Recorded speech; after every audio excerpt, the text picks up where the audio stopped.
Para hadirin hadirat rahimahumullah, dan kita akan membahas hadis yang pertama.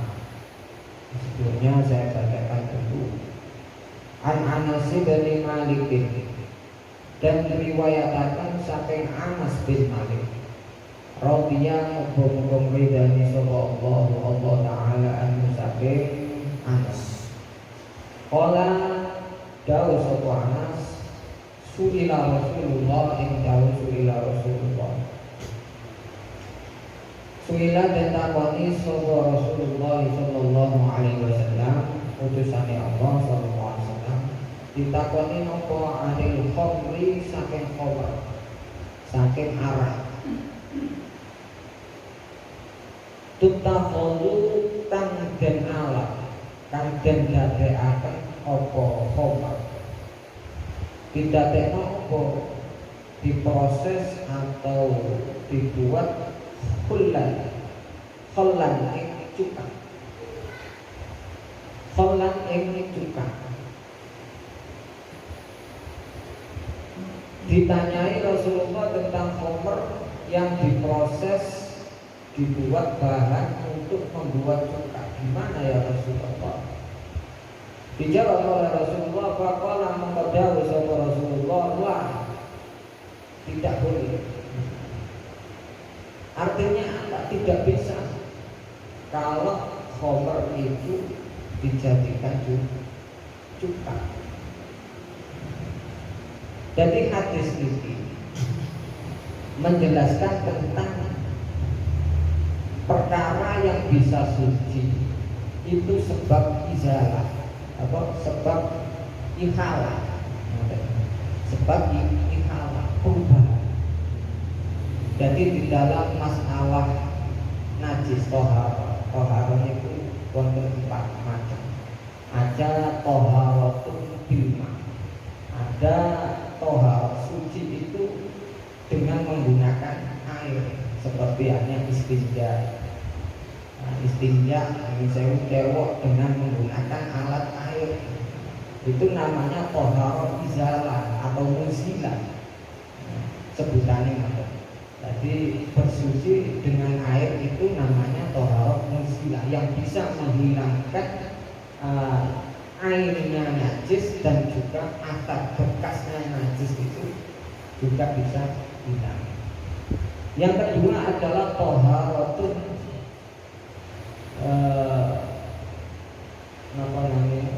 khafifah.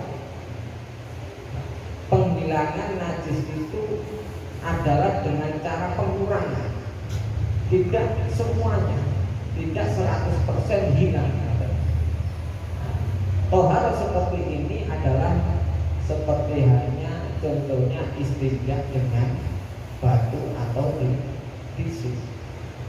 Istinja dengan menggunakan batu ataupun tisu sekarang itu tidak bisa menghilangkan asapnya, tapi yang dihilangkan adalah airnya, air najasnya, bendanya, tapi bekasnya itu masih ada. Jadi belum 100% bersih dari najis. Itu toharoh khafifah dengan cara mengurangi. Masih ada baunya. Tak percaya ya kan? Sampai aku. Nah, kalau ya percaya mawon wonten kitab. Jadi yang ketiga adalah toharoh al-mubih, bersuci yang diperbolehkan, suci dari hadas. Jadi toharoh al-mubih itu contohnya adalah tayamum. Tayamum ini adalah toharoh menghilangkan hadas, alat untuk menghilangkan hadas, yang mana sifatnya adalah diperbolehkan dalam keadaan yang tentunya sesuai dengan syaratnya tayamum. Yang ketiga, yang keempat adalah toharoh namanya ikhalah. Jadi sucinya suatu benda itu dengan cara ikhalah, berubah bentuk dari sifat yang satu ke sifat yang lain. Ini dihukumi oleh ulama juga suci. Jadi yang namanya najis itu secara air. Jadi najis yang secara air dagingnya itu di dalam madzhab kita Asy-Syafi'iyah jelas tidak bisa disucikan.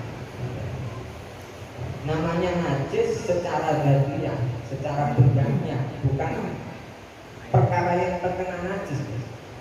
Perkara yang terkena najis namanya mutanajis. Kalau najis airnya, bendanya itu nggak bisa disucikan. Jika inopo mau dijenenge najis ya mboten saged disucikan. Kayak dene air kencing, kencing ya tetep mau najis. Jika ibaratnya nopo mawon alat tetep nggak bisa disucikan kecuali dua perkara.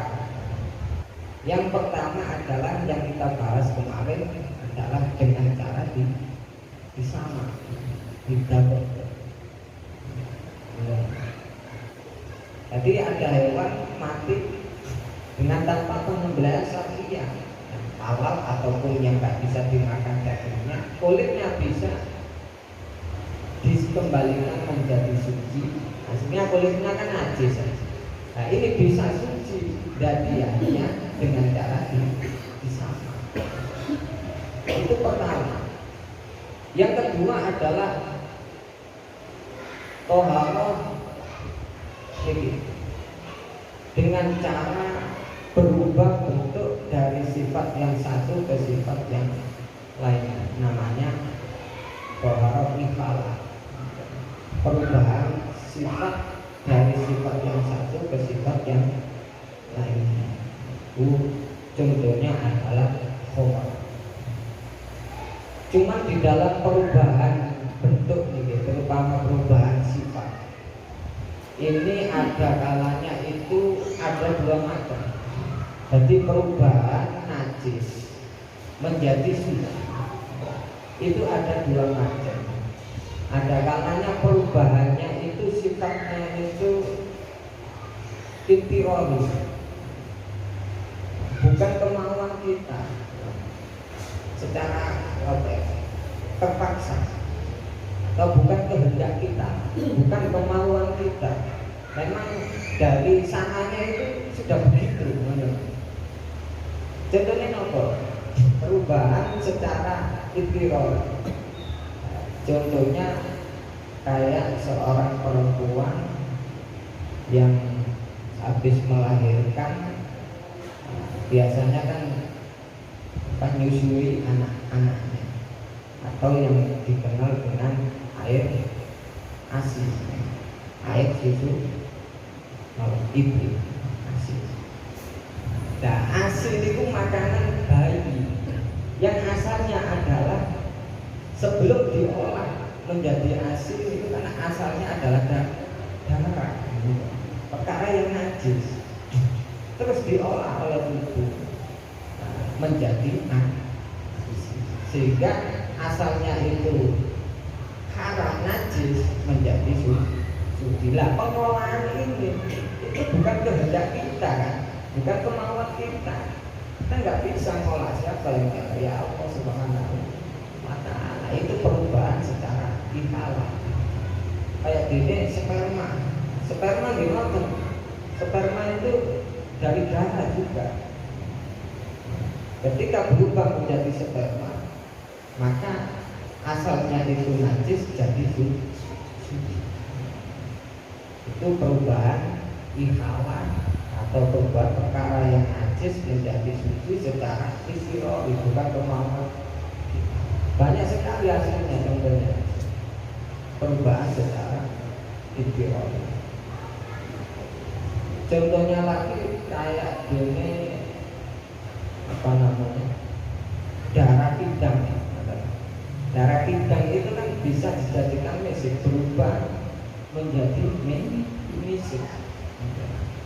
Nah, perubahan darah pidang menjadi mesik itu adalah perubahan yang sifatnya intirori, bukan kehendak kita, bukan kemauan kita. Tidak ada unsur penyengajaan yang kita lakukan untuk bisa menjadi darah itu menjadi apa? Menjadi misi. Terus yang kedua adanya perubahan itu secara ikhtiari, artinya dengan kemauan kita, kehendak kita. Contohnya apa? Contohnya ya kayak ini yang kita bahas adalah homer. Jadi ketika homer ini kita ketahui bahwasanya homer hukumnya adalah najis. Di hadis pertama kemarin kan apa yang bahas tentang wadah, bagaimana hadisnya Abi Sa'laban ya. Hadis yang kemarin kita bahas tentang anian itu. Ya Rasulullah, kami bertetangga dengan seorang ahli kitab.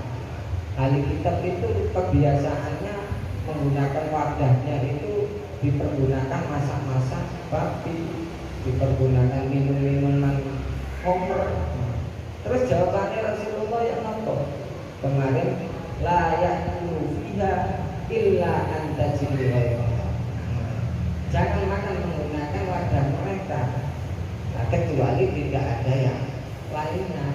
Tapi kalau ada yang lainnya, wadah yang lainnya yang tidak pernah dipergunakan untuk homer, maka basuhlah dan makanlah dengan wadah itu. Nah, hadis kemarin kan menunjukkan bahwasanya homer itu perkara yang najis. Karena Rasulullah menyuruh untuk membasuh. Dan hadis ini itu sebenarnya asal usulnya itu dari Abi Thalha. Jadi Abi Thalha itu gak ada anak yatim atau mengasuh anak yatim. Jadi Abi Thalha itu Tenggriane itu nggak ada asuhan anak yang yatim. Nah anak yatim ini diwarisi kalau wong tuane bapak ini homer, wadah warisannya homer. Jadi diwarisi homer trum-truman. Lah Abi Thalha ini bingung. Iki homer pakai harus dibuat. Yo iki hartane anak yatim, harus disimpen, yo haram. Akhirnya timbul pertanyaan seperti itu. Sedangkan harta anak yatim masuk dibuat, kan nggak boleh harta anak yatim dibuat, kan harus dijaga. Dari pertanyaan itu, dari muskilan itu timbul pertanyaan, terus ditanyakan kepada Rasulullah SAW.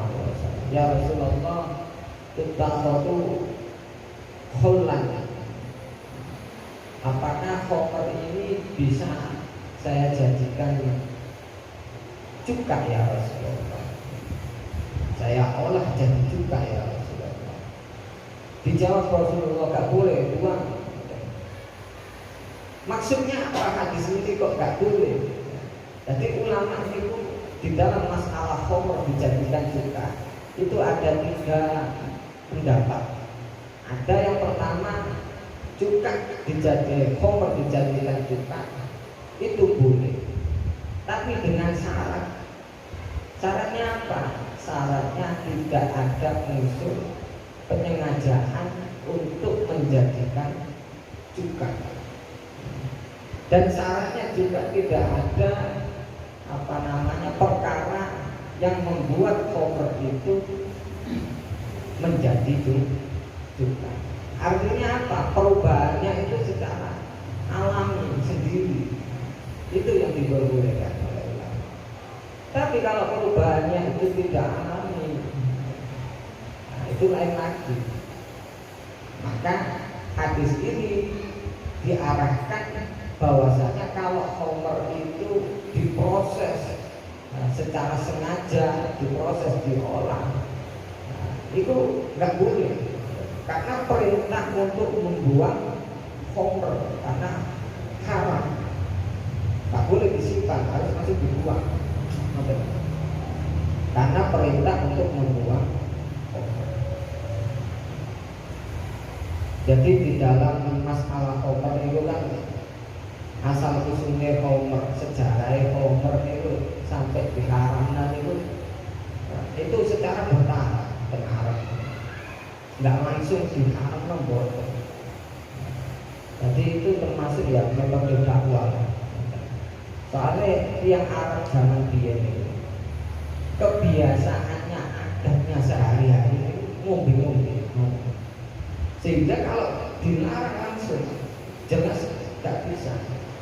Jadi maka dalam Al-Quran itu ada 4 tahap proses pelarangan homer. Yang pertama prosesnya seperti hanya di dalam Al-Quran, di dalam surat An-Nahl ayat 67.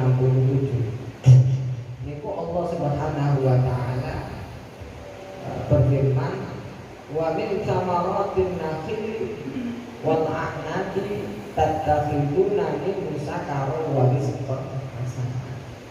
Dari buah-buahan itu, wa min samaratin nakhil, dari buah-buahan nakhil, kurma dan anggur itu bisa dipergunakan untuk sakaran, hal yang memabukkan, warisqan hasanah, dan juga bisa menjadi rizki. Kalau dijual ya anggurnya nggak diproses, nggak diolah, nggak diperes jadi sesuatu yang memabukkan, langsung aja dijual ya otomatis kan jadi rizki. Dari ayat itu Allah Subhanahu wa taala belum mengeluarkan larangan, masih ada sinyal sedikit saja menjelaskan masalah homer itu. Karena yang namanya homer itu disebut homer itu karena terbuat dari anggur, perasan anggur. Itu namanya homer. Jadi sampai ngomong homer itu terbuat dari bahan anggur. Selain dari bahan anggur itu tidak dinamakan homer. Namanya nabi, bahasa Arabnya nabi. Tetap aja meskipun terbuat dari selainnya anggur, kalau ada unsur memabukkannya itu haram. Jadi kullu muskirin haramun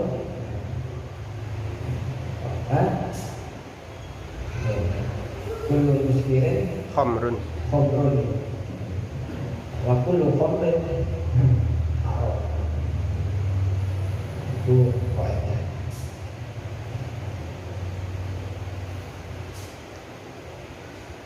Yang kedua, Allah Subhanahu wa taala memperingatkan di dalam Al-Qur'anul Karim di dalam surat Al-Maidah ayat Al-Baqarah. Niku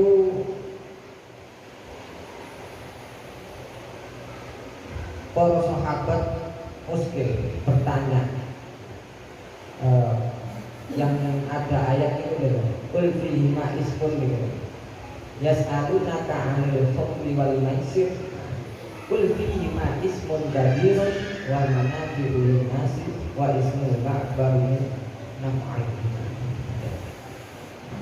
Mereka bertanya kepadamu ya Muhammad, jawablah qul fihi ma ismun kabirun, bahwasanya khamr dan maisir judi, karena ini bahas masalah khamr, bahwasanya khamr itu adalah ismun kabirun, dosa yang besar, wa manafi'u lin-nas, dan ada juga manfaatnya untuk manusia, wa ismu ma akbaru min naf'ihi, tapi dosanya atau negatifnya itu lebih besar daripada manfaat. Madorotnya itu lebih besar daripada manfaat. Jadi ada sinyal, ada unsur positif dan juga negatifnya.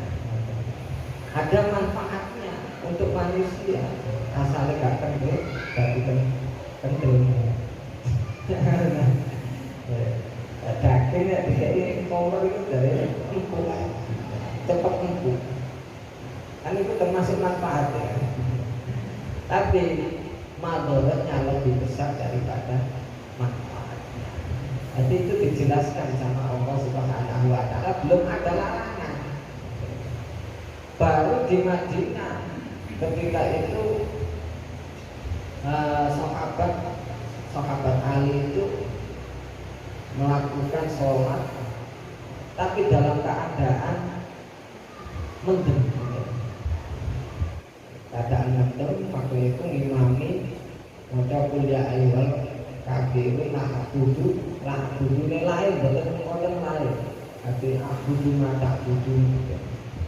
Akhirnya ditegur oleh Nabi. Ada wahyu la taqrabus sholata wa antum sukara hatta ta'lamuna taquluna wa la junuban. Hatta ta'lamuna taquluna. Janganlah kalian mendekati sholat ketika dalam keadaan mabuk, sehingga kalian itu diingat. Jadi pelarangan khomernya itu ketika hanya waktu mau sholat saja. Setelah sholat teler mana? Oke, kebiasaannya yang Arab ngotot dulu jahiliyah. Teler mana? Tapi setelah ada pelarangan mau sholat saja, sehingga para sahabat itu sudah terbiasa, biasa mareni, rodok gak berat lah, rodok gak berat. Akhirnya beberapa tahun timbullah suatu pembunuhan diakibatkan karena komerdua. Akhirnya ya itu gara-gara pertikaian dan pembunuhan itu yang disebabkan karena komer. Yang bunuh itu mabuk kondisinya. Maka turunlah ayat innamal khamru wal maisir wal ansabu wal azlamu rijsun min amali syaitan fajtanibuhu la'allakum tuflihun. Innama yuridu syaitanu ay yuqi'a bainakumul adawata wal baghdha'a bil khamri wal maisir wa yasuddakum an dzikrillahi wa anis sholati falakum muntah. Jelas innamal khamru wal maisir, sesungguhnya khamr arak wal maisir judi mengundi nasir itu merupakan rijsun. Rijsun itu tenggene tafsir niku maknanya najis. Nah ini dalil bahwasanya khamr niku najis, sehingga orang yang minum khamr mulutnya itu harus dicuci kalau mau sholat. Lambe sampai kecipratan atau awalnya kecipratan titik khamr, sholat gak sah sholatnya karena khamr itu najis, rijsun. Terus dikatakan min amali syaitan, itu perbuatan setan. Orang yang senang khamr itu ya otaknya itu otak setan. Fajdan itu lah itu perintahnya adalah fajdan itu la'allakum tuflihun. Maka hindarilah supaya kalian menjadi orang-orang yang bahagia. Karena dengan tidak minum khamr itu bisa bahagia. Innama yuridu syaitanu an yuqi'a bainakumul adawata wal baghdha'a. Ayatnya, karena setan ini adalah penyebab kita itu permusuhan, marah, dan juga wayasitakum andikillah wa anis sholat. Bisa mencegah kita dari ingat kepada Allah, pada sholat, ba'al adun, dan hendaknya kalian itu lereng, terus lereng Allah. Itu dalil di dalam Al-Quran tentang keharaman dan kenajisan khamr. Kalau dalil di dalam apa namanya hadis ya ini, dan juga hadis yang kemarin itu dalil bahwasanya haramnya khamr dan juga najisnya khamr. Dari khamr ini perkara yang najis bisa disucikan, artinya bisa dihukumi suci ketika menjadi juga dengan sendirinya. Tidak ada unsur kesengajaan kita untuk menjadikan khamr ini menjadi cuka. Jadi ingat, masalah khamr ini ada dua macam. Ada khamr itu muhtaram. Khamr itu sing dimuliakan oleh agama. Maksudnya dimuliakan ini dihukumi suci oleh agama. Yang pertama adalah khamr atau anggur yang diolah oleh seorang non-muslim. Memang tujuannya untuk dijadikan khamr, itu dimuliakan oleh agama. Artinya ketika menjadi cuka itu boleh, artinya suci boleh. Ketika khamr yang diolah oleh orang non-muslim itu untuk jadi khamr menjadi cuka dengan sendirinya, maka dihukumi suci. Yang kedua adalah ada seorang muslim yang mengelola atau memeras anggur. Nah, memang tujuannya tidak untuk khamr, tapi tujuannya untuk jadi cuka, untuk menjadikan cuka. Nanti tujuan dari awal itu membuat cuka, memeras anggur atau apel lah, cuka macam-macam. Begini apa mau kata bahannya cuka, terbuat bisa diolah jadi cuka. Jadi kalau dari pertama tujuannya adalah untuk membuat cuka, maka ketika memeras anggur terus jadi khamr, nah khamrnya ini termasuk khamr yang muhtaram. Ketika menjadi cuka itu dihukumi suci oleh agama. Yang tidak muhtaram apa? Ketika seorang muslim jadi menjadikan perasan anggur itu menjadi khamr, terus disengaja ada unsur menjadikan khamr itu menjadi cuka dengan cara bantuan ditambahi apa, misalkan batu atau apa yang menyebabkan proses maka khamr ini menjadi cuka dengan cepat.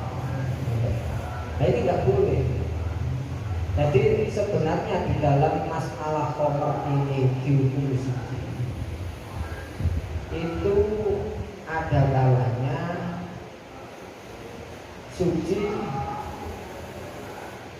kalau memang prosesnya itu secara alami. Misalkan dari kulkas asalnya khamr ditaruh ke kulkas, terus dipindah sebelum jadi cuka, dipindah keluar apa kulkas, ditaruh di luar kulkas, lama-lama dibiarkan moro-moro jadi cuka, dicipi asam, cuka itu kan asam, dicipi jadi asam. Nah ini dihukumi suci. Begitu kita sebaliknya prosesnya kayak motornya, dari luar kulkas dimasukkan ke dalam kulkas masih jadi cuka. Berbeda kalau memang kita tambahi sesuatu, kita tambahi perkara padat ataupun cair. Kalau cair kita tambahi cair, misalkan khamr itu mau kita jadikan cuka, kita tambahi gula, kita tambahi sirup. Ini meskipun khamr ini berubah secara sendirinya menjadi cuka, tetap dihukumi najis. karena ketambahan sesuatu, baik itu sesuatunya suci ataupun najis. Yang cair itu gak bisa suci. Tapi kalau padat, sesuatunya itu yang dimasukkan ke kopernya itu sesuatu yang padat, itu dilihat. Misalkan ada koper, nah kita taruh, terus dicemplungi anaknya, ini itu waktu, dicemplungi waktu. Nah, ketika kita tahu koper ini ada batunya, terus masih belum menjadi cuka, terus batunya ini kita ambil. Jadi batunya ini kita ambil sebelum koper ini jadi cuka. Terus lama-kelamaan koper ini berubah jadi cuka, maka koper yang seperti ini tadi itu dihukumi suci. Jadi prosesnya kayak gitu. Tapi kalau ngambil batunya itu setelah koper ini menjadi cuka, jadi koper ini kayak waktu nih, terus jadi cuka, waktunya diambil, batunya diambil. Koper ini meskipun jadi cuka tetap dihukumi najis. Karena apa? Karena ketika kopernya ini jadi cuka kan suci, tapi batu ini tadi kena najisnya koper, sehingga ketika koper ini jadi cuka kan suci, tapi batunya ini najis, akhirnya ngenai cuka di luar, akhirnya cuka ya dihukumi najis. Jadi tak boleh ada unsur tambahan, meskipun tambahannya itu yang padat, nggak mempunyai pengaruh sama sekali dengan koper itu. Secara kimia kan batu kan secara fisika masuk untuk pengaruh ya, bisa merubah koper jadi cuka kan enggak ada. Meskipun yang merubah itu tidak ada pengaruhnya sama sekali, mempengaruhi perubahan tersebut. Tetap kalau mengambilnya sebelum koper itu jadi cuka dihukumi suci, kalau sesudah koper itu jadi cuka dihukumi najis, tetap najis. Kalau ada proses pengolahan itu dihukumi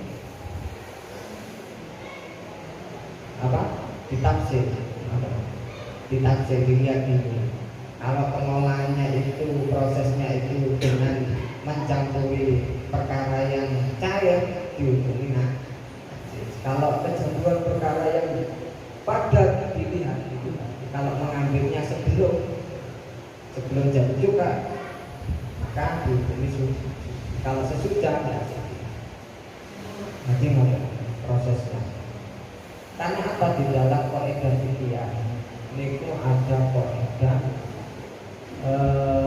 al-hukmu taduru ma'a illatihi wujudan wa adam.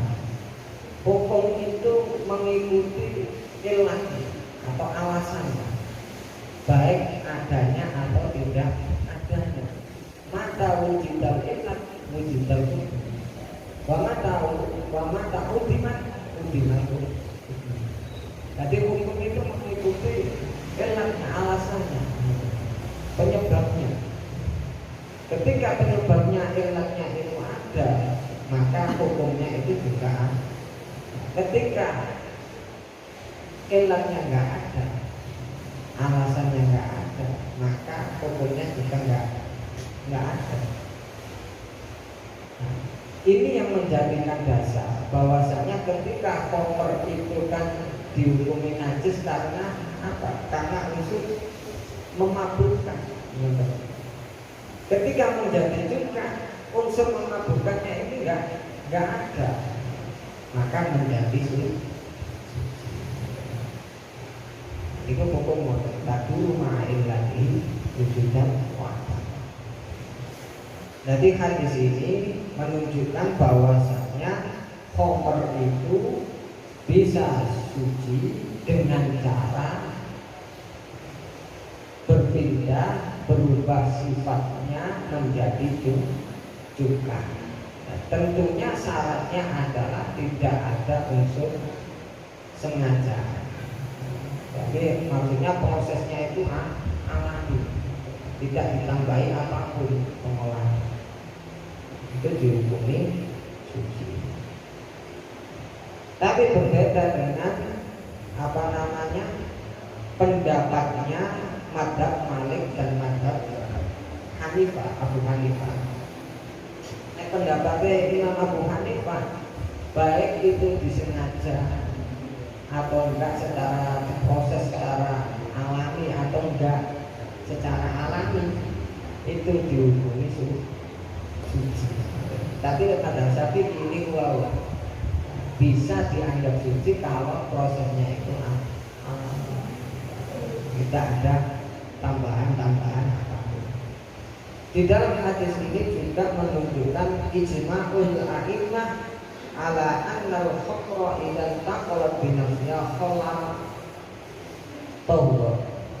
Menunjukkan kesepakatan para ulama bahwasanya khamr arah itu ketika berubah dengan sendirinya menjadi cuka, maka hukumnya sih. Yang keempat adalah la yajuzu takhlilul khamri wa la tadburu bit takhlil bi fi'li ini. Tidak boleh memproses khamr menjadi cuka dan tidak dihukumi suci ketika menjadi cuka kalau bi fi'li ini dengan adanya proses ikhtiar, nggak secara alami. Dan juga ada unsur tambahan perkara yang lainnya. Ini nggak bisa suci. Ini adalah pendapat mazhab kita Asy-Syafi'i dan pendapat mazhab Ahmad bin Hanbal. Nah, karena apa? Karena perintah di dalam khamr ketika diharamkan itu kan perintahnya disuruh untuk iraqah atau membuang. Perintahnya khamr itu adalah untuk membuang, nggak boleh disimpan, harus dibuang. Batal ke iraqahnya ma'a tahliliha maksiyatun la yutarattaba 'alaiha taharatu fi'liyah. Sedangkan menyimpan atau tidak membuangnya dan menjadikannya itu diproses jadi cuka, ini merupakan suatu kemaksiatan. Tidak boleh karena perintahnya adalah dibuang. Nah, khamr ini bahaya. Di dalam hadis Nabi itu lu'inat al-khamr ala asyrati wujud. Dilaknat khamr itu dari 10 sisi. Jadi dilaknatnya khamr ini dari 10 sisi. Pertama adalah ainihah, dari bendanya, khamrnya ini sendiri itu dilaknat oleh Rasulullah. Dilaknat, makanya dihukumi najis sama haram. Terus kedua adalah waba'iha, orang yang menjual, distributor ya, agen ini kan ya orang laknat. Wa mubta'aha, orang yang membelikan ya, kedua ya. Aku mau tapi di TI di tukangnya itu, kedua itu ya oleh laknat. Terus lalu yang keempat adalah wahamiliha, orang yang membawa supir. Wahamiliha, supir, singiring. Makanya ada di sini penggawean gojek itu. Ya, sampai itu. Tapi semerah sing dibawa niku komer dilaknat niku. Dan boten separ nggih boten apa-apa. Semerah. Mirip oleh laknat. Wa mahmulatin ilaih, orang yang minta dikirimi, si pesen itu dia oleh nak.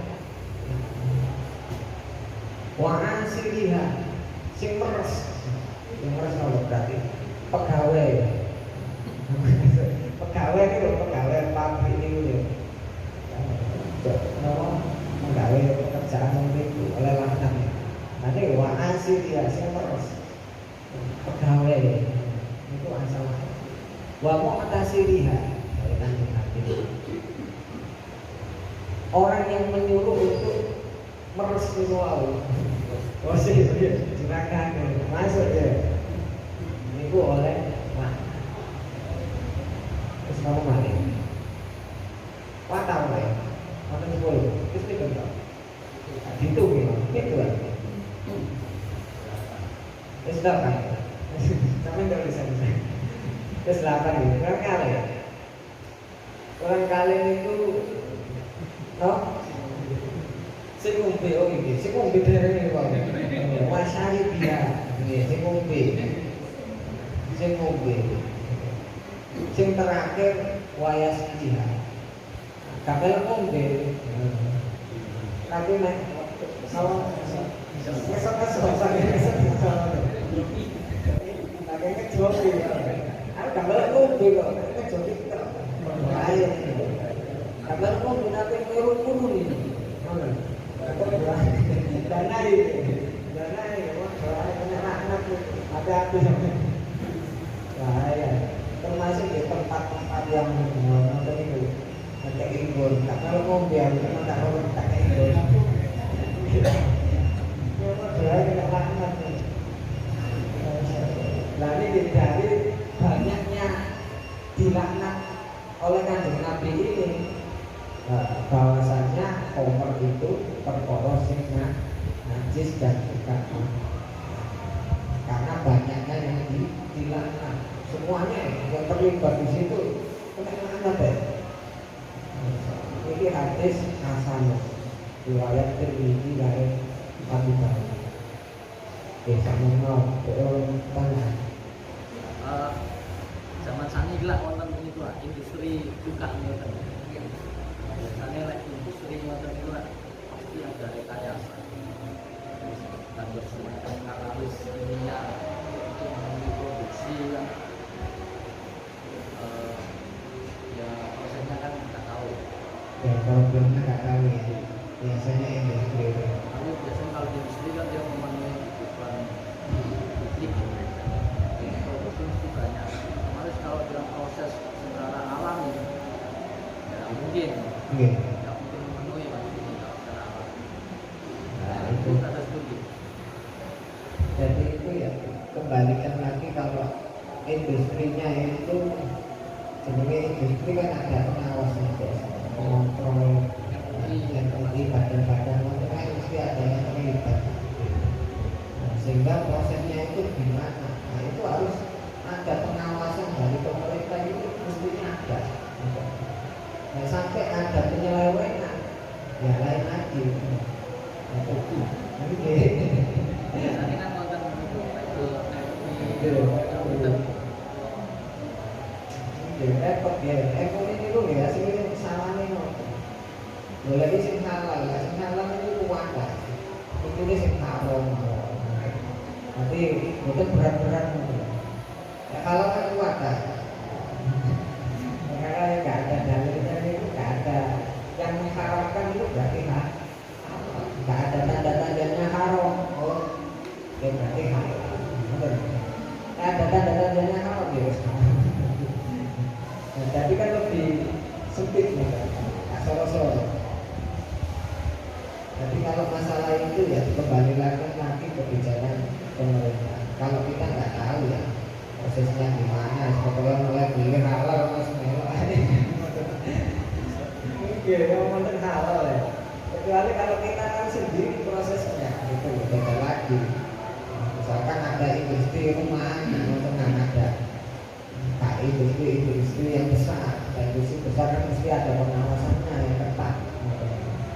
Tapi lagi industri rumahan itu kemungkinan besar ya ada penyelewengan.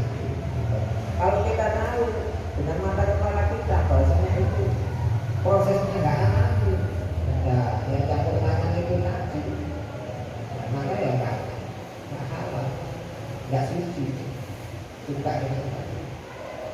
Kalau kita nggak tahu ya nggak masalah.